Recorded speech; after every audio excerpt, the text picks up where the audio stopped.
नमस्कार. महाविद्यालयीन प्राचार्यांसंदर्भात API form अर्थात ARS फॉर्म कसा भरायचा त्या संदर्भातलं मार्गदर्शन आज आपण पाहणार आहोत. सर्वप्रथम हा जो फॉर्म आहे हा सगळा कॉमन फॉर्म आहे. सगळ्या विद्याशाखांच्या प्राचार्यांसाठी हा लागू पडतो. म्हणून आपल्या वेबसाईटवर जो अपलोड केलेला फॉर्म नंबर 5 आपण पाहतात या ठिकाणी. प्राचार्यांसाठी direct recruitment of colleges principals. पहिला पार्ट जो आहे जनरल इन्फॉर्मेशन अकॅडमिक बॅकग्राऊंड. नेहमीप्रमाणची आपली जी माहिती असेल तो आपलं नाव, कॉलेजचं पूर्ण नाव, संस्थेच्या नावासहित आपली जी काही संस्था असेल त्या संस्थेच्या नावासहित कॉलेजचं पूर्ण नाव या ठिकाणी नमूद करायचं. ज्या डिपार्टमेंटमध्ये आपण शिकवत आहोत त्या डिपार्टमेंटचा उल्लेख या ठिकाणी करायचा आहे. सध्याचं आपलं करंट डेसिग्नेशन काय आहे आणि आपलं ग्रेड पे किती आहे तो या ठिकाणी नमूद करायचा. लास्ट प्रमोशन आपलं कधी झालं त्याची तारीख या ठिकाणी नमूद करायची. आणि आता तुम्ही प्राचार्य पदासाठी अप्लाय करू इच्छिता तर ते गोष्ट या ठिकाणी नमूद करायची. त्यानंतर date of eligibility for promotion या ठिकाणी तर तुमचं प्रमोशन म्हणजे डायरेक्ट रिक्रुटमेंट आहे त्यामुळे इथे हा कॉलम नील येईल. ॲड्रेस जो आहे तुमचा पिनकोड सहित तो द्यायचा. तुमचा वर्किंग ईमेल या ठिकाणी प्रकर्षाने नमूद करायचा जो तुमचा चालू ईमेल असेल तो. त्यानंतर मोबाईल नंबरमध्ये तुम्ही तुमचा व्हॉट्सअप नंबर अवश्य द्यायचा. या संदर्भात काही कम्युनिकेट करण्याची गरज पडली तर विभागातर्फे ते कम्युनिकेट होऊ शकतं. तुमचे रिसर्च डिग्रीचे डिटेल्स 9व्या मुद्द्यामध्ये तुम्हाला नमूद करायचे. मग तुम्ही MPhil, PhD, DLiT वगैरे जी काही पदवी ग्रहण केलेली असेल त्या संदर्भातली माहिती 9 नंबरच्या मुद्द्यात द्यायची.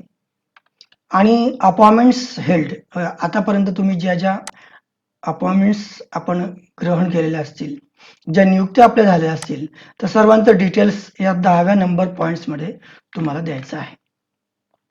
ओरिएंटेशन आणि रिफ्रेशर कोर्स जो आहे जो तुम्ही केलेला असेल तो या ठिकाणी नमूद करायचा आहे. 12 नंबरचा मुद्दा जो आहे तो अत्यंत महत्त्वाचा आहे. म्हणजे प्राचार्य पदासाठी जी न्यूनतम अर्हता जी आहे, मिनिमम एलिजिबिलिटी काय आहे ते आपण जाणून घेऊया. सर तो पहिलाच मुद्दा जो आहे तो PhD डिग्री. तुमची PhD डिग्री ही मस्ट आहे तुम्हाला. नंतर 2 नंबरचा जो पॉइंट्स आहे प्रोफेसर किंवा असोसिएट प्रोफेसर या दोघांपैकी जे पद असेल विथ टोटल सर्व्हिस, एकूण सेवेच्या आणि अनुभवाच्या ॲटलिस्ट 15 इयर्स तुम्ही कंप्लीट केलेले असावेत. याचा अर्थ आहे की तुम्ही असोसिएट पदावर किंवा प्रोफेसर पदावर तुमच्या सेवेची किमान 15 वर्ष तुम्ही पूर्ण करणं गरजेचं आहे. 3 नंबरचा मुद्दा हा अत्यंत महत्त्वाचा आहे. मिनिमम 10 रिसर्च पब्लिकेशन तुमचे प्री रिव्ह्यूड किंवा UGC लिस्टेड जर्नल्स हवेत. 10 रिसर्च पेपर जे आहेत तुम्ही किमान ते UGC लिस्टेड हवेत. आणि चौथा मुद्दा हा API संदर्भातला गुणदानाचा आहे.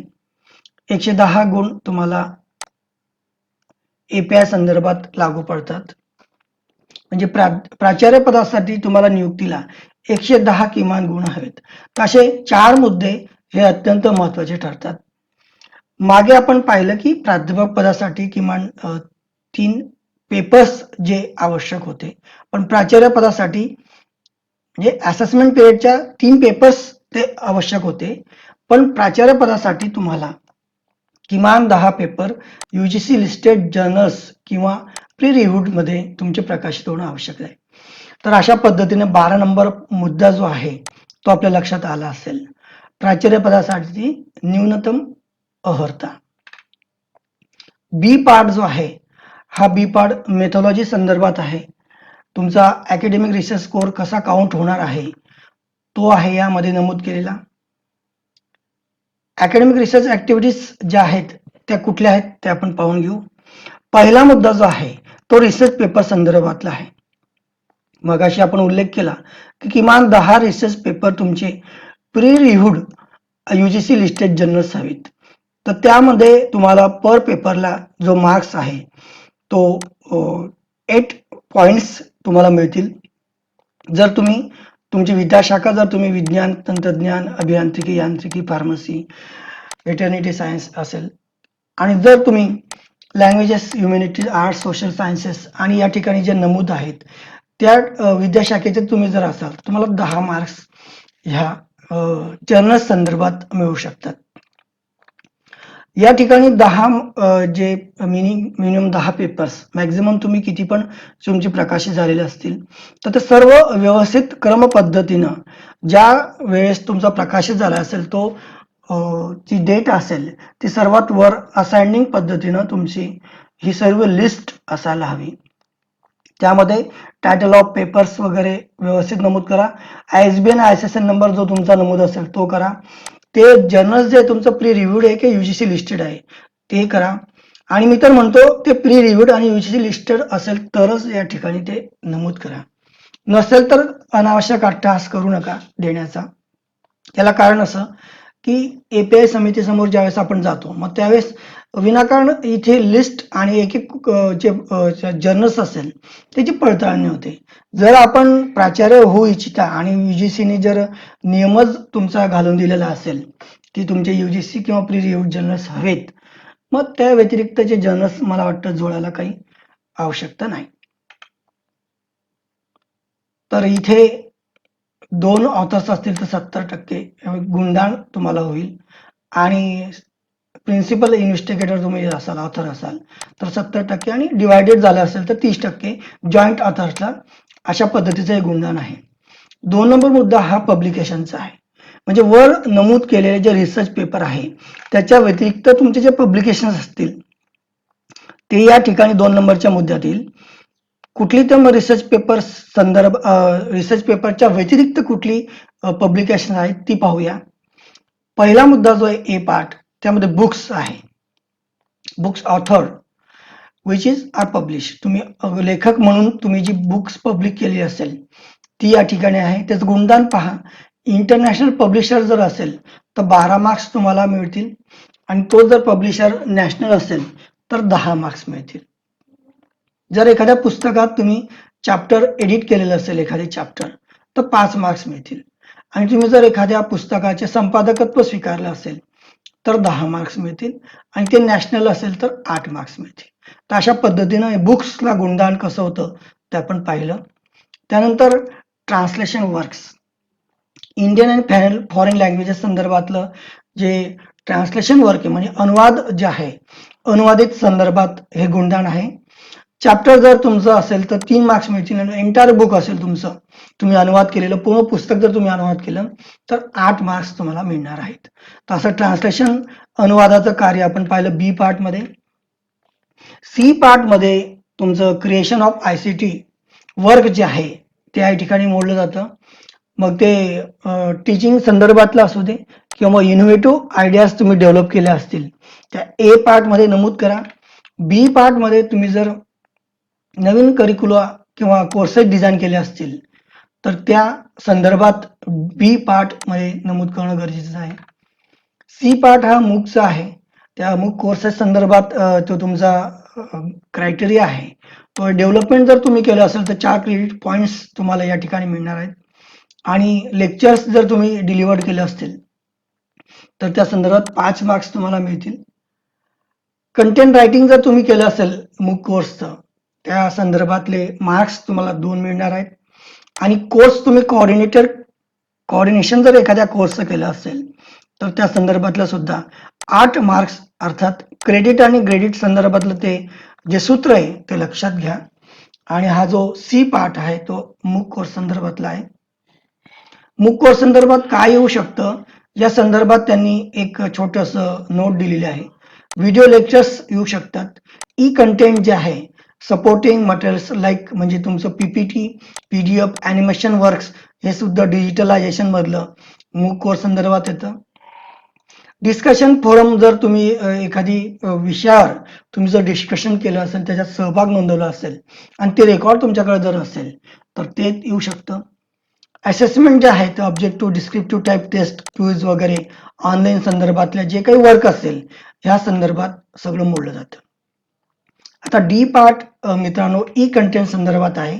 जर तुम्ही ई बुक डेव्हलप केलं असेल तर त्या संदर्भात ई बुक किंवा कोर्सेस गुणदान या ठिकाणी आहे.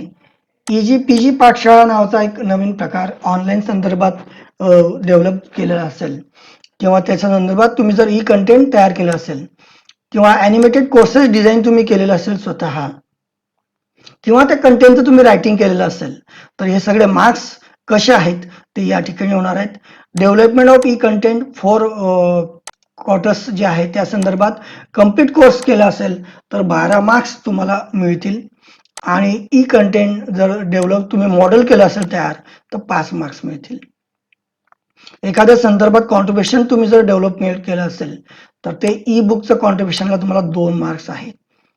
तर अशा पद्धतीनं हा ई कंटेंटचा पार्ट आपण पाहिला. 4 नंबरचा ए पॉइंट जो आहे तो रिसर्च गायडन्स संदर्भात आहे. अवॉर्डेड पीएचडी अवॉर्डेड जर असेल तर पर कॅन्डिडेट तुम्हाला 10 मार्क्स मिळतील आणि जर तो ऑनगोईंग असेल पीएचडी स्टुडंट तुमचा किंवा त्याने सबमिटेड केलेली असेल तर 5 मार्क्स तुम्हाला या ठिकाणी मिळणार आहे. आणि ते जर एमफिल किंवा पीजी डेझर्टेशन तुमचं जर असेल तर पर डिग्री तुम्हाला 2 मार्क्स मिळतील.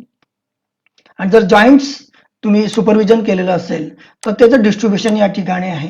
70 मार्क्स जे आहेत ते प्रिन्सिपल इन्व्हेस्टिगेटरला आणि 30 मार्क्स जे आहे तो को इन्व्हेस्टिगेटर अर्थात को सुपरवायझरला या ठिकाणी मिळणार आहे. तर या संदर्भात हा ए नंबरचा पॉइंट आपण पाहिला रिसर्च गायडन्स. आता तुम्हाला जर रिसर्च प्रोजेक्ट मिळाले असतील तर ते रिसर्च प्रोजेक्ट म्हणजे लघु शोध आणि दीर्घ शोध प्रकल्प त्या ठिकाणी आहेत. मोर दॅन 10 लाख 10 लाखाच्या वर असेल तर 10 मार्क्स मिळतील आणि 10 लाखाच्या खाली असेल तर 5 मार्क्स मिळतील. आणि जर आपण एकत्रितरित्या जॉईंट प्रोजेक्ट्स जर केलेला असेल तर प्रिन्सिपल इन्व्हेस्टिगेटर अँड को इन्व्हेस्टिगेटर वुड गेट 50 मार्क्स म्हणजे इच इन्व्हेस्टिगेटर आणि को इन्व्हेस्टिगेटरला 50-50 मार्क विभागून आहेत. तर या संदर्भात आपण व्यवस्थित ही माहिती फिलअप करणं गरजेचं आहे. या ठिकाणी कम्प्लिटेड आहे रिसर्च प्रोजेक्ट कम्प्लिटेड आणि खाली जे आहे ऑनगोईंग आहे म्हणजे जमलिंग या ठिकाणी करू नका मित्रांनो. कम्प्लिटेड असेल तर बी पार्ट मध्ये येणार आहे आणि ऑनगोईंग रिसर्च प्रोजेक्ट असतील तर सी पार्ट मध्ये येईल. या संदर्भातला गुणधर्म सुद्धा त्याचप्रमाणे आहे. कन्सल्टन्सी एखाद्या विषयासंदर्भात तर तुम्ही कन्सल्टन्सी केली असेल तर 3 मार्क्स तुम्हाला मिळतील आणि जॉईंट प्रोजेक्ट असेल तर तो 50% विभागणी तुम्हाला मिळेल. 5 मधला ए मुद्दा जो आहे पेटंट संदर्भातला आहे. आपणास कल्पना असेल की 2 प्रकारचे पेटंट्स असतात. इंटरनॅशनल पेटंट्स जर तुम्ही क्लेम केले असतील आणि ते तुमचे सबमिटेड किंवा फाईल झालेले असतील तर तुम्हाला 10 मार्क्स मिळतील आणि तुमचं नॅशनल जर पेटंट असेल ते तुमचं जर मंजूर झालं असेल तर तुम्हाला 7 मार्क्स मिळतील. बी पार्ट जो आहे तुमचा अवॉर्ड्स आणि फेलोशिप या संदर्भातला आहे. जर तुम्हाला इंटरनॅशनल लेवलवर अवॉर्ड्स मिळाले असतील तुम्हाला इच अवॉर्ड 7 मार्क्स आहेत आणि नॅशनल लेवलला जर तुम्हाला अवॉर्ड्स मिळाले असतील तर इच मार्क 5 आहे. असं हे बी पार्टचं कॅल्क्युलेशन आहे.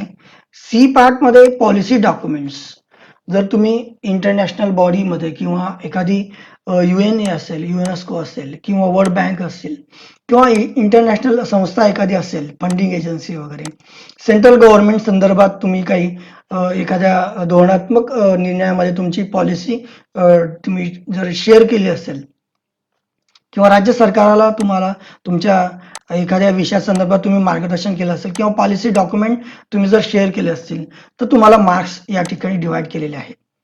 आंतरराष्ट्रीय स्तरावर तुम्हाला 10 मार्क्स मिळतील आणि तेच जर तुम्ही नॅशनल स्तरावर केलं असेल तर 7 मार्क्स मिळतील आणि महाराष्ट्र राज्य स्तरावर किंवा राज्य स्तरावर तुम्हाला 4 मार्क्स मिळणार आहेत. बी पार्ट जो आहे तो इन्व्हायटेड लेक्चरर्स आपले बहुतांश शिक्षक मंडळी विविध ठिकाणी त्यांना आमंत्रित केलं जातं लेक्चर देण्यासंदर्भात. त्यांनी लेक्चर डिलिव्हर केले असतील रिसर्च पर्सन म्हणून असतील किंवा प्रेझेंटेशन तुम्ही तयार केलेलं असेल सादर केलेलं असेल मग ते सेमिनारमध्ये असू दे किंवा कॉन्फरन्समध्ये असू दे फुल पेपर जो आहे तुम्ही कॉन्फरन्समध्ये प्रोसिडिंगमध्ये सबमिट केला असेल तर ते गुणदान या ठिकाणी दिलेलं आहे.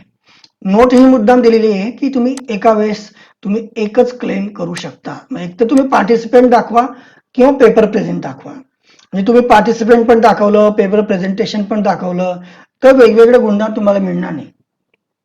म्हणून लिहितानाच किंवा टाईप करतानाच तुम्ही मित्रांनो कुठला तरी एक क्लेम करावा, म्हणून ही नोट तुम्हाला दिलेली आहे. तर असं हे गुणधन इन्व्हायटेड लेक्चर्स किंवा रिसोर्स पर्सन संदर्भात बी पार्ट मध्ये आहे. अशा पद्धतीनं एकत्रित तुम्हाला 110 गुण हे अकॅडमिक ऑफ रिसर्च स्कोर तुमचा कॉलेजच्या महाविद्यालयीन प्राचार्य संदर्भात तुम्हाला आवश्यक आहे. आणि हे सर्टिफिकेशन तुम्हाला नमूद करणं गरजेचं आहे की मी उपरोक्त माझे जे रिसर्च पेपर असतील किंवा जे काही माझी ऍक्टिव्हिटी असेल किंवा प्रमाणपत्र असेल त्या सर्वांना मी जबाबदारी माझी डिफाईन करतो. तर अशा पद्धतीनं 110 स्कोर जो आहे तुमचा या ठिकाणी अशा पद्धतीने डिवाइड होणार आहे. हा जो पार्ट आहे मित्रांनो हा एनएमए ऑफिस यूज ओनली आहे. बहुतांशी आपले शिक्षक मंडळी जेव्हा प्रस्ताव सादर करतात तेव्हा ते आयक्यूसी मार्फत त्यांनी चेक केलेला असतो. तर आयक्यूसी कमिटीने या ठिकाणी गुणधन लिहून ठेवलेलं असतं. तर असं करू नका. हे एनएमएच्या ज्या एपीआय कमिटी आहे एपीआय कमिटी संदर्भात एपीआय कमिटीने गुणधन करायचं आहे. आणि आपल्याला जर काही आपलं सेल्फ आपल्याला जर असेल तर या ठिकाणी तुम्ही चार्ट तुम्ही तयार करा आणि तुमचा वेगळा चार्ट नमूद करा. मात्र हे जे वर्क आहे हे एपीआय कमिटीचं आहे. अशा पद्धतीनं 110 गुण हे महाविद्यालयीन प्राचार्यांना आवश्यक असतं. धन्यवाद. या संदर्भात जर तुम्हाला काही शंका असतील, मार्गदर्शन घेण्याची इच्छा असेल तर आपल्या कमेंट्स बॉक्समध्ये आपले अभिप्राय अवश्य नोंदवा. आणि या संदर्भात किंवा एपीआय संदर्भात जे विविध प्रकारचे अपग्रेड्स तुम्हाला जर पाहिजे असतील तर चॅनलला निश्चित सबस्क्राईब करा, जेणेकरून या एपीआयच्या विविध प्रकारचे जे अपग्रेड्स असतील ते तुम्हाला मिळत राहतील. धन्यवाद. थँक्यू.